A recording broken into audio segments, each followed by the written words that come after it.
당선 당원들의 전폭적인 지지를 얻어 박용진 의원을 꺾은 정봉주 전 의원의 과거 발언이 논란이 되고 있습니다.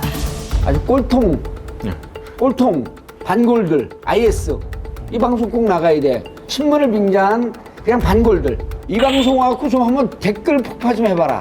무슨 소리냐 이 사회 부적응자들 삶은 멸치 같은 댓글을 봐야 되거든. 이게 벌레가 많이 들어왔나 진보가 맞나 보수가 맞나. 아이 벌레가 뭡니까 또. 언어는 좀 곱게 좀 써주세요.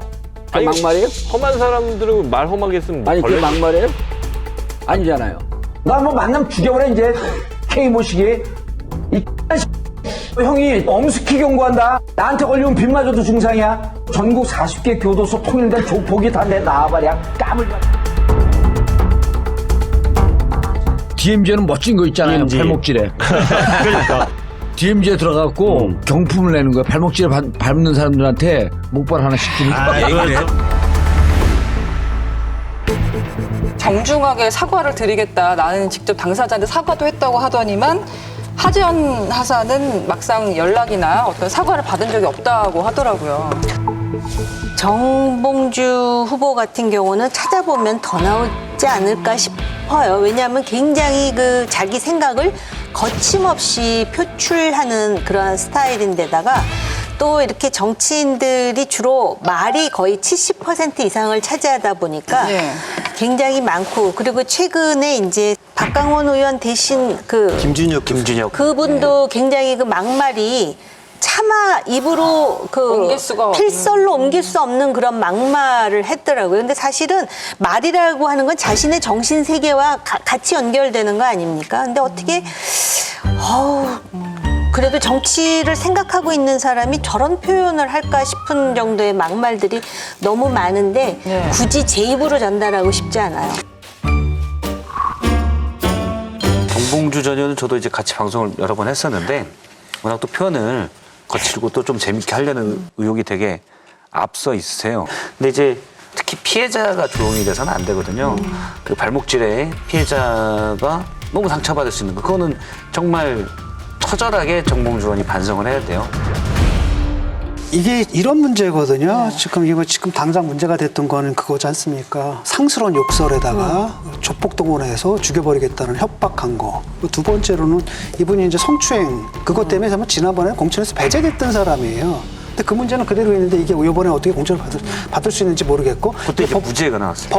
근데 법원에서 뭐라고 나왔냐면은 그 사실이 없었다고 할 수는 없다. 판단은 다르다는 거지. 유죄의 증거가 없다는 거지. 예. 그 사실이 없었다는 건 아닌 거죠. 그 다음에 요번에 그 발목질의 발언도 있고, 이게 사실 옛날 정상적인 정치 문법이라면은 진작에 배제가 됐어야 되는 거거든요. 그 다음에 지난번에 배제가 됐었어요. 이게 안 되잖아요. 조국 이후에 이게 이제 정상이 된 겁니다. 옛날 같으면 이게 비정상이잖아요. 이게 아주 정상적인 절차가 됐고 하나도 이상하지 않은 거예요. 사과 한마디 하면 끝나버리는, 이렇게 넘어가는 거죠.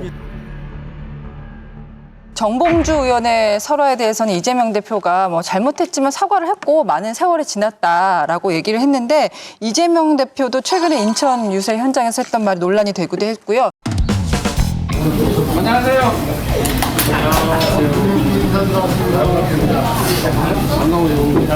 일본 이재명. 네. 설마 이치가 안 되지? 지금까지 여러분 국민의힘이 윤석열 대통령이 정치 잘했다, 나라 살림 잘했다, 살만하다, 견딜만하다, 즐거운 마음으로 앞으로도 계속 더 많은 고난 줘서 나라 살림 하게 해야 되겠다 싶으면 가서 열심히 2번을 찍든지 아니면 집에서 쉬십시오. 집에서 쉬는 것도 2번을 찍는 것과 같습니다. 1번을 찍어야 합니다, 여러분.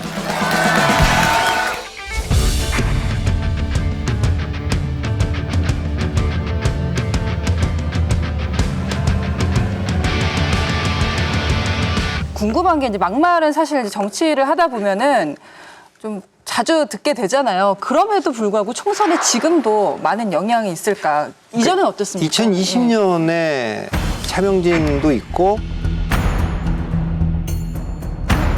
이제 김대호도 네, 있고 맞아요. 후보를 박탈을 했잖아요. 선거라는 게 워낙 좀 중요하기 때문에 그때는 뭐 아주 엄하게 이걸 후보 자격을 박탈하는 경우도 있죠.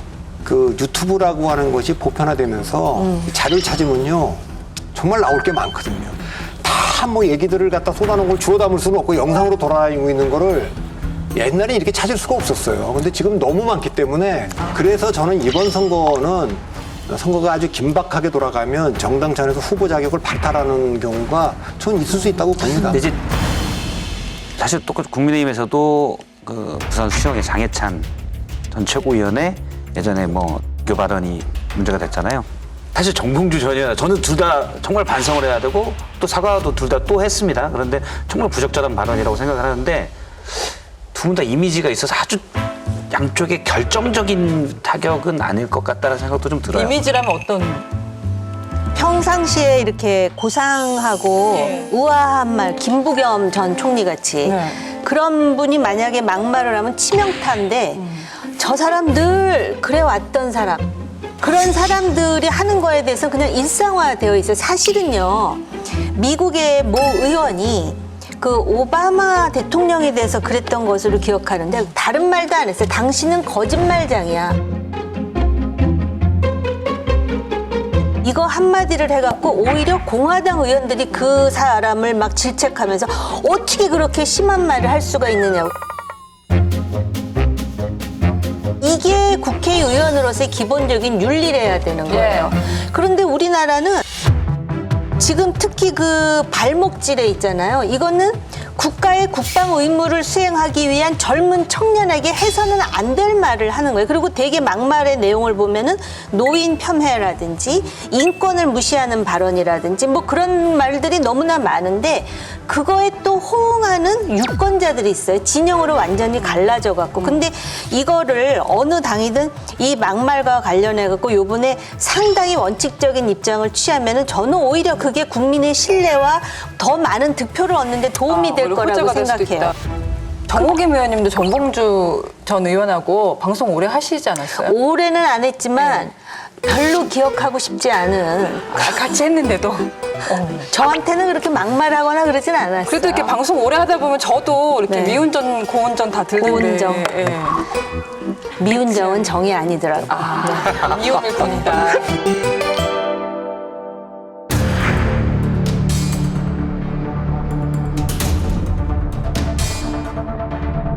이재명 대표가 혁명이라고 표현한 민주당의 공천 결과를 보면은 친명계 인사 중에서 경선 승리로 논란이 된 인물이 있는데요. 4위에 불과했던 대장동 변호사였죠. 김동하 변호사가 최종 공천장을 거머쥐었습니다.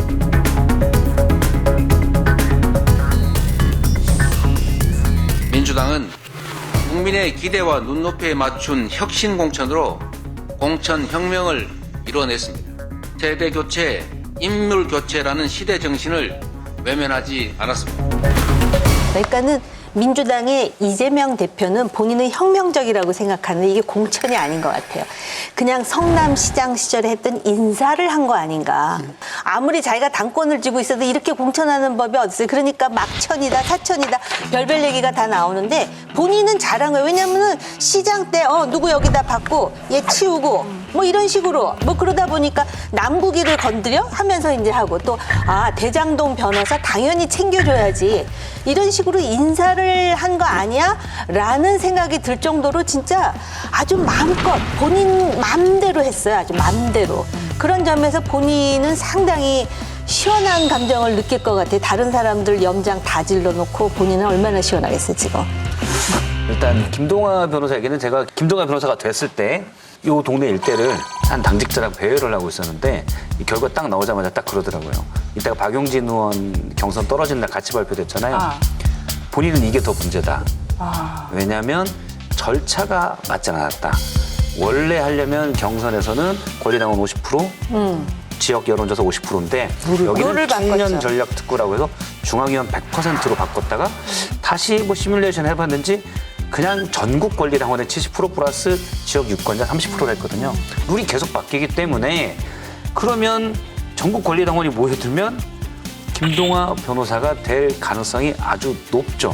그래서 실제로 제명인의 마을 여러분 살아 돌아온 김동하 몰표 부탁드립니다라면서 그렇죠. 권리당원들한테 집중적으로 호소를 했거든요. 예, 그래서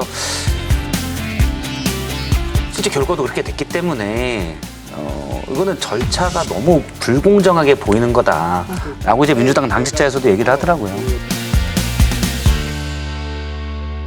그래서 이제 우리가 그 대장동 정진상 변호인이라는 거에만 주목하는데 김남국 코인 사건 났을 때 김남국 의원에 대해서 그래도 이제 민주당 내에서 청년들이 예. 입장을 좀 다 냈어요. 상식적인 정당으로 가야 된다라고 얘기했던 사람들을 모조리 떨어졌죠. 모조리 떨어졌는데 단 한 명도 그 돌파를 못했으니까 그게 지금 민주당의 그 현 주소고 이재명의 민주당은 이걸로도 총선을 이길 수 있다고 믿는 거예요. 여러분, 여기를 눌러서 구독을 해주시면 강적들 컨텐츠를 빠르게 만나보실 수가 있습니다. 알람 설정도 잊지 말아주세요.